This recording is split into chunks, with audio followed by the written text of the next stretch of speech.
You ever just feel lost or forgotten, or like everything that I'm going through right now must be some kind of punishment for what I've done in the past? Some mistake that I've made, some error in judgment. I didn't handle things right, and so that's the reason why I'm going through all of this. We're taught from from young age that, we make a mistake and there's got to be punishment for it. And so there's always repercussions for our actions. And so obviously, that's true to an extent. But yet we carry that so much deeper. We carry it to just these levels that we should never carry them to. And so what I'm going through right now, I'm looking at myself and saying, what did I do? What mistake did I make to cause all of these things that are happening to me? Because honestly, it's a little bit insane, and I really just can't take it anymore. Like, why is it so hard to find a job? Like, even Tractor Supply, like, what is going on here? And I'm a person that comes from a very professional career.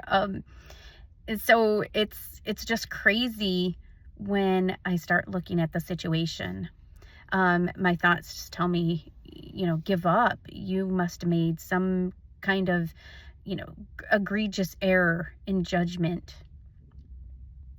And so when I listen to my thoughts, I get very sad. I get very depressed. And I just want to shut down. And I think that's exactly where the enemy wants me. He doesn't want me to talk about it. He doesn't want me to share it because he wants me wrapped up in guilt and shame and condemnation, and wants me isolated. And so if I'm quiet, I don't share it with anybody else. And yet, when we expose it, that's when healing comes. When I compare what my thoughts say against the Word of God, it's vastly different. I feel alone. I feel forgotten. I feel forsaken. And it's all feelings. And yet God's Word, which is truth, states that he never leaves me and he never forsakes me. Deuteronomy 31:8, Hebrews 13:5. God states that he made me, and he made me wonderful and fearfully. Psalm 139:14. That he takes joy in me, and he sings over me. Being a singer myself, like, what amazing blessing that is. And Zechariah 3:17 and Psalm 147:11. And then God says he has a plan for me. Jeremiah 29:11. And the big one is that there's no condemnation in him. So when we're in Christ Jesus, there is no condemnation. It's not performance. It's not, look at the mistake I made and therefore I'm being punished. That's not how God works. God works through his grace and his mercy and his love. And Romans 8:1 states that clearly, that there is therefore no condemnation for those that are in Christ Jesus.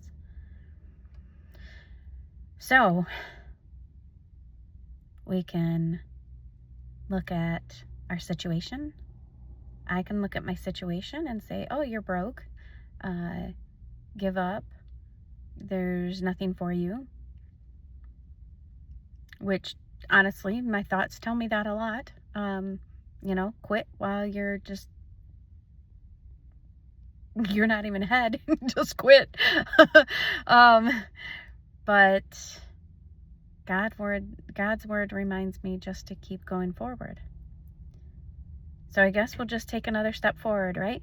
We'll look for another sunrise and be reminded of his grace and his mercy, and that it's not performance, but it's all about his love, because God is love. And 1 John 4 states, like, the whole chapter talks about how awesome and amazing his love is. And we can hold to that, and we can hold to his word and take comfort in that. And that's what I'll do. So I guess I encourage both of us. I can encourage all of us to not listen to our thoughts, because they are junk 9 times out of 10, unless it's about God's word. But he tells us to take every thought captive and submit it to the obedience of Christ in 2 Corinthians 10:5. And not our obedience, but the obedience of Christ. So we literally take that thought, pretend it's a football, and throw it over to Jesus. And Jesus takes care of it. So I guess that's what we can do. We can tell our thoughts to shut up, and we can declare God's truth over it. We can speak life and speak life into our situation. So let's speak life into our circumstances. Let's speak life into what appears to be dead. And in God, there is eternal life now and life forevermore. And so we'll speak life into the situation. So thank you, God, for your grace. Thank you, God, that you're in control and I'm not.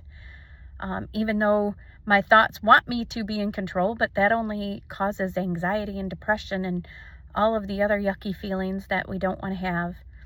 And so, God, we will speak life into our situation, and we thank you, God. We thank you and we praise you for your grace, for your mercy, for giving us everlasting life in you. And we just thank you for Jesus. Thank you, God. So I'm grateful to be able to have this time with you. I'm grateful to record this. And I know it's not alive, but at the same time it feels that way because I'm just speaking from my heart right off the cuff. And so I just ask you to like, follow, and subscribe. I guess that's what everybody else does. And I would love to have you follow me and be a part of the whole Spirit-led Creative. And let's not let death win. Let's continue to move forward, another step, another sunrise, and speak life into our situations. So like, follow, subscribe. I appreciate you. I'm grateful, and God bless.